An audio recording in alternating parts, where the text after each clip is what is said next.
Fun fact, did you know that people in Monaco on average make $186,000 a year? That's a lot of money. But did you also know people from Pakistan make only $1,400 a year?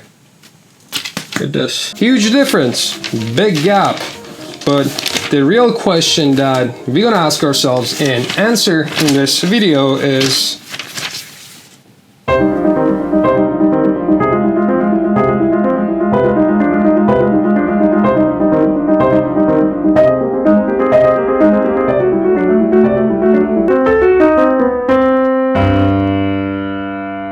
around 200 years ago, there was this guy, Adam Smith, big brain, big belly. He wrote a book called The Wealth of Nations and basically answered what makes a nation wealthy. What's the measurements that we should use to determine how wealthy a nation is back then. The book was like the OG guide of how money, trade, and countries actually work, because back in the day, nobody really knew, you know? We still don't know, but we know better. But before we start talking about the book, I like to talk about the guy a bit more first, because it's very important to know his perspective and how in the past days people were thinking, in what environment he was under influence of who or what he might have been to be able to create such a beautiful masterpiece. Let's just start his timeline. And I like to start it before he was born, a few months before he was born, because something important happens that changes his whole life forever. It's the summer of 1723, and Adam Smith's dad, also Adam Smith, passes away. And a bit later, June 5th, 1723, Mrs. Smith goes into labor and she names her son after her late husband. So baby Adam Smith grows up in this small, little, beautiful town called Kirkcaldy. And during his itty-bitty years, he was described as a quiet, nice, and curious kid. A little bit of time passes, and our little Adam grows up to be 14. It's the year 1737. Despite all the hardships, little Adam goes to the University of Glasgow at age 14. And because econ courses weren't offered back in the day at University of Glasgow, or as far as I know in any other university, he chooses to study moral philosophy. And if you don't know what moral philosophy is, it's literally the study of humans. How humans think, how they behave, what's right or wrong, how societies should be organized, and how we as humans treat each other. Anyway, after 3 years of moral philosophy, our little Adam graduates, gets his degree, and goes to study again at University of Oxford this time. But during his years at Oxford, he realizes one annoying thing that is worth mentioning here. So he goes to Oxford at 17, spends a lot of years there. He realizes that Oxford professors were paid no matter what. So they did a good job, they're getting paid. They don't do a good job, they're getting paid. And this really annoys Smith. He actually wrote that Oxford professors had given up even the pretense of teaching. Anyway, he was thinking that teaching over there is just lazy and not so good. But that didn't stop him from reading all the books there was to read, and he did gain a lot of knowledge and experience from Oxford as well. And a few years later, in 1746, he returns home to his mom, someone that highly educated, smart, and driven. You would think they're gonna get a job really quick after they graduate, right? No, it doesn't happen to Adam Smith. He actually takes some years off.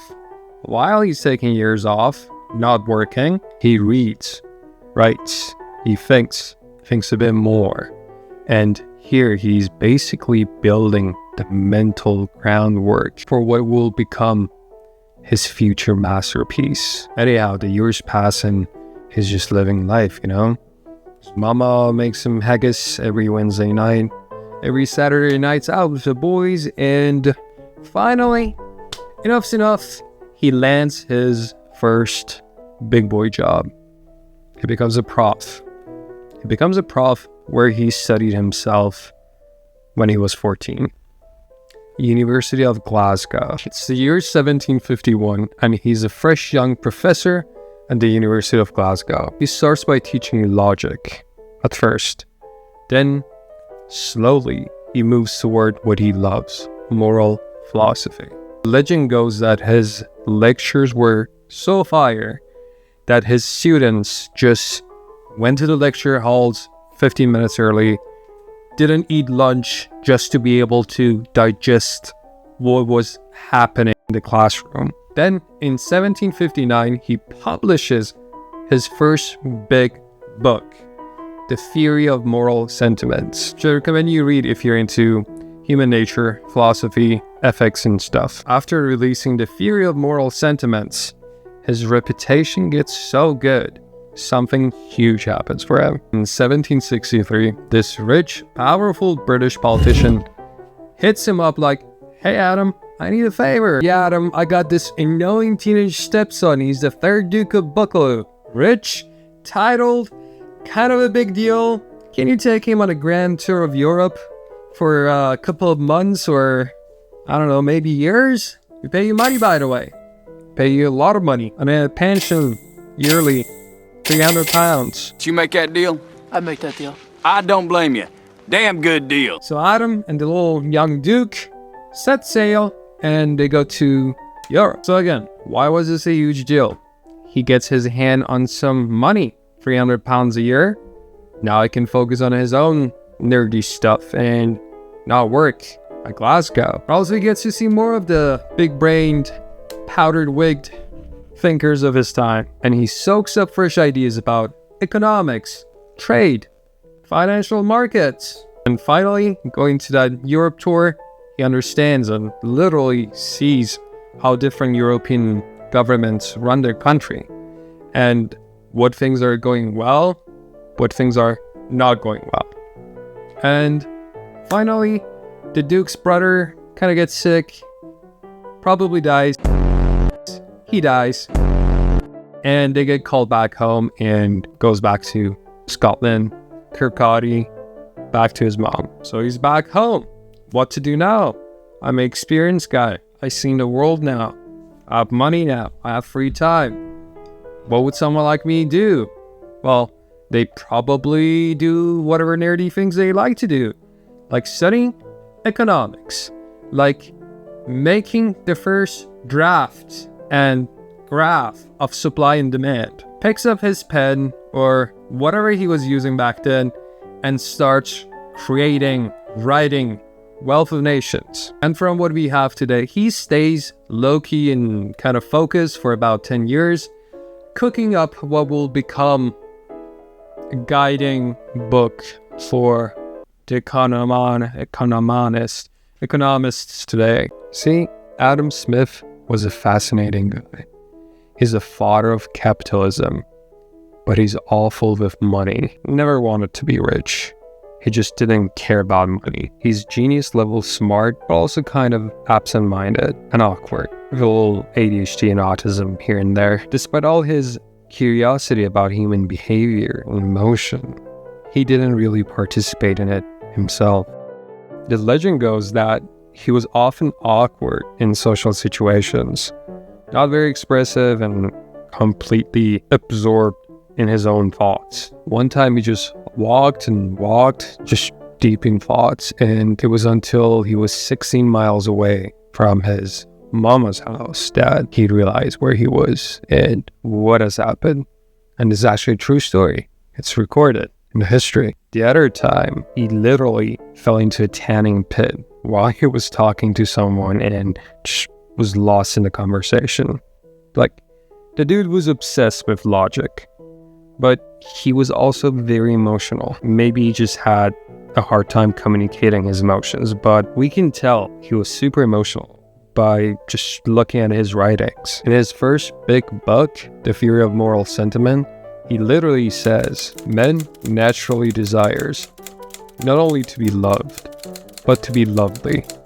He naturally dreads not only to be hated, but to be hateful, or to be that thing which is the natural and proper object of hatred. He desires not only praise, but praiseworthiness, or to be that thing which thought it should be praised by nobody is, however, the natural and proper object of praise. Wow, he believed human sympathy, aka how we feel each other's pain and emotions, was just as important as logic itself. Hate capitalism as much as you want, but this guy, the father of capitalism, he acknowledged and argued that some meaning's going to be lost once you take away meaningful jobs and just give a person one task, very simple task to do, absent-mindedly, turning men into machine. And he warns us about the future of capitalism. Like, I don't know about you guys, but he's a fascinating guy to me. A person who devotes his whole life to understand humans, human behavior, human emotions, and literally writes books and teaches about all those stuff, lives with his mom his whole life, and never gets involved in any romantic relationships. Anyway, in the year 1776, he finally drops his masterpiece. The topic of our video, the Wealth of Nations. So the Wealth of Nations, it talks about, I'm not going to tell you yet. You need to have perspective, more perspective. You need to know the basics in the situation of the era and the time this guy was living. First, I'd like to put the year Adam Smith released his book in contrast with other major events. It's the year 1776, and like always, the world is a mess and everything is changing fast, super fast. For the first time since humanity, the normal pace is broken, and we were just ready for that change. So let's zoom out and see where we are in our timeline, in humanity's timeline. The year 1776 is about 300,000 years after Homo sapiens. That's us. About 4,000 years after the Great Pyramids were built. About 300 years after the Renaissance. Da Vinci, Shakespeare, those guys. 270 years after Columbus. 73 years after Isaac Newton publishes a big book, and just around that time, James Watt upgrades the steam engine, boosting the Industrial Revolution. Now, what's to come after 1776? It's 28 years before Napoleon's reign, 31 years before the abolition of the slave trade in Britain, 103 years before Edison introduced the light bulb, and only 193 years before the moon landing. All right, now I need you to lock in for this part, because this part is important. If you need, just rewind, watch it again, listen to it again if you're just listening to the podcast. Because here I'm going to ask a huge question, and yes, I'm going to answer it, and I'm going to answer it short. Why Adam Smith, a Scottish philosopher, in the year 1776 publishes The Wealth of Nations? Why does it take us humans this much time to realize what is actually the source of our nation's wealth? Like everybody already knew, if you want to increase something or get better at something or kind of organize a thing, you need to measure it first. And for measurement, you need units of measuring stuff. But why did nobody else before Adam Smith talk about all these important, kind of simple looking stuff? The answer is this: we were just ready. See, in the old days, the emperors did not know what wealth was. In those older empires, wealth came from land, conquests, and slaves, not trade, not factories, and definitely not markets. They were smart, no question, but they lacked key ingredients, and that is the incentive to freaking move. There were no incentives. Remember when we talk about the profs at Oxford that Adam Smith didn't really like because they didn't go to the lectures and taught their students? Because they didn't have any incentives. If they didn't go to the lecture, guess what? They're still getting paid. They still would survive. And in the old days, the incentives for the poor was to be able to survive, and for the rich to survive off of the point. In the old days, people in power owned land. They had farmers work on that land and pay them most of their earnings. And they would pocket half the money and send the other half to the ruler or the emperor of the day. And they either hoarded or spent it on useless things, and there are no incentives to work better because, hey, if you do a better job at farming, guess what? The king will have more money, more goods, or things to spend your money on. But in a capitalistic society, you let people keep more of what they earn. And then boom, incentive. Then boom, dynamic markets. Okay, that's good. So another question for you, so you can think a bit more. Why was Britain the heart of the Industrial Revolution?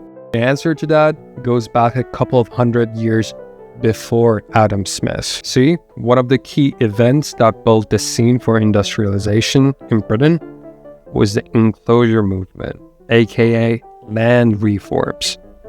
In Britain, back in the day, land was just mostly shared, like a big, messy backyard for everybody in the village. But most farmers worked under a fiducial system, and they paid rent or gave part of their crops to the landowner. Now, the enclosure movement in Britain started in the 1500s, and then really picked up in the 1700s.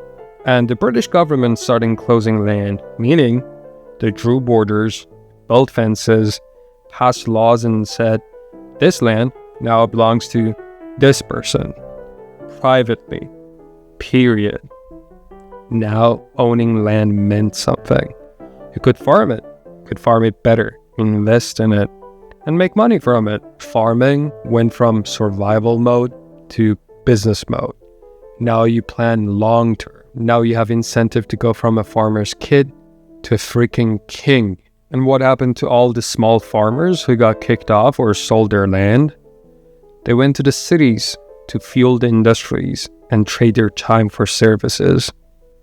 This was one of the big reasons Britain became a leader in the Industrial Revolution. I don't doubt that Smith already knew this and probably studied it and talked about it with the huge Enlightenment thinkers of his time. Now, what Adam Smith said to the question, what makes a nation wealthy? He explains, a nation's wealth is the total amount of goods and services they can produce and consume. Simple as that. Now that we have a good understanding of Adam Smith, his era, and what led to the Industrial Revolution really picking up in Britain, let's talk about Wealth of Nations and its key points. The Wealth of Nations has 4 major points. Smith's first major discovery was the power of the division of labor. Now that we have a workforce that is not just farmers, how are we gonna put them to work? I like to explain with an example from myself. Imagine an ex-farmer who loves baking. They stopped the farm work after selling their land. Remember the land reforms?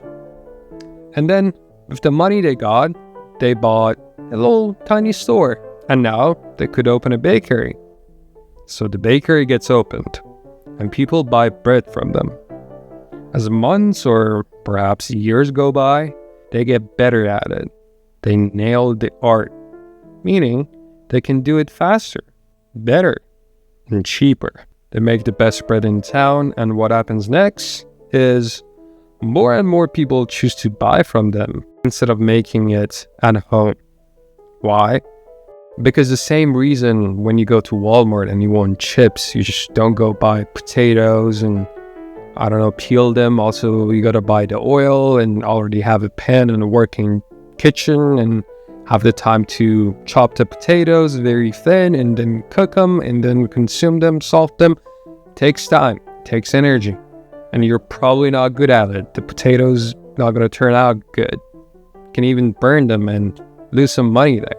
But buying it from someone who does it very well, now that's a trade I'm willing to do. So people keep buying bread and pastries from the bakery, and the bakery grows, and they can hire more people to again divide and conquer better. One person makes the dough, the other one deals with the customers, one person bakes them, the other one takes care of the buying flowers and the ingredients. That way, instead of making 100 units of pastry, they can scale and now make 10,000 units a day. Adam Smith argued with the proper division of labor, speed goes up, you're not switching tools or changing tasks. You just get really fast at your one thing. Mistakes go down. You become a pro at the one thing you do. Fewer mess ups. Creativity goes up. Because when you do one thing all day, you naturally think, how can I do this faster? And you might invent better tools or methods. Costs go down. You make more of the stuff with less effort and you can sell them for cheaper. And because you sell them for cheap, people are going to buy it from you because you're offering a good product at a cheap price. And guess what? The business just grows. Hopefully that makes sense, because here's the second major discovery Adam Smith mentions in his book. And this one's kind of fascinating. It's called the invisible hand. Smith said, if people just do what's best for them, like chase their own money, they end up helping society even without trying, without meaning to. Just like our example. You start a bakery shop to make money. You make fire bread, people eat, you profit, you're fed, they're fed, everybody's happy. Nobody told you what to do. Nobody asked or forced you to do this particular job. Just wanted money. But you ended up helping the society. And the government didn't even get involved here. Guess what? It grows the economy. Anyway, Adam Smith's third big idea was just free the market. Don't control everything. Just let people trade. Don't put restrictions or tariffs or sanctions or the things that don't let people do or get what they want. Believe in the market. The market will fix itself. Adam Smith wasn't like, screw the government. He was more like, hey, government, just, stay in your own lane. Let people buy, sell, trade. And if they're not a monopoly, people can choose who they want to buy their stuff from. So here's the thing. Without kings setting prices or governments throwing red tape on imports like it's just a hobby they have, then the market would just eventually find its equilibrium. And it's in the equilibrium that we have the most efficiency. And Smith actually talked a lot about this phenomena of free market with Uncle Ben, not that Uncle Ben, this Uncle Ben. Fake dollars. Anyway, Ben Franklin was a big and huge supporter of free markets. Now this is kind of the opposite of what the communist idea is. They believe in more central government control. The government has a lot of control. They believe if the government controls everything and doesn't let individual businesses exist and actually provide value and operate in the way that the capitalist societies do, they would be better off. They will be fair. They would have equality. But they ended up noticing that in application, it's sort of impossible. The Soviet Union is a prime example why communism doesn't actually work. However, some people might argue and be like, that wasn't the right communism. And actually, they might have a point. I'm not sure. I'm actually researching about this. And I'm gonna soon have a video about Marx's Communist Manifesto. And if you're interested in these kind of stuff, please just make sure to subscribe. Maybe while you're at it, just drop a like over there too. I really appreciate it. Thank you for watching this far. Anyway, let's continue. So just to wrap up all the points that Adam Smith had in Wealth of Nations, the 4 points were division of labor, the invisible hand, the power of free markets, and the role of government. Now we're getting kind of close to the ending of our video about Adam Smith's Wealth of Nations. Now, the reason why Adam Smith and his book, The Wealth of Nations, were so influential in the history is what they influence. They influence the forefathers of the United States, a country that will form the very year the book gets published. And we already talked about one of the forefathers being in contact with Smith, and they were just exchanging their Enlightenment ideas and all. However, there's this other dude who helps write the Constitution that also learns law and gets influenced a lot by Adam Smith. He was the right hand of George Washington, first of his command, the father of American treasury, the immigrant who got the job done, the dude whose face is on the $10 bill, Alexander Hamilton. So Hamilton reads The Wealth of Nations, and obviously he gets inspired from it, because we can see it in the Constitution. When the US was just getting started, he basically asked, how do we build a rich country from scratch? And Adam Smith literally gave him the cheat codes. Hamilton's financial plans, national banks, supporting manufacturing, encouraging trade, all had echoes of Smith's thinking. They believed in individual liberty, free enterprise, private property, and limited government. Sound familiar? Yeah, all Adam Smith. Don't forget, the book Wealth of Nation dropped the same year the American Revolution happened. Coincidence? Maybe.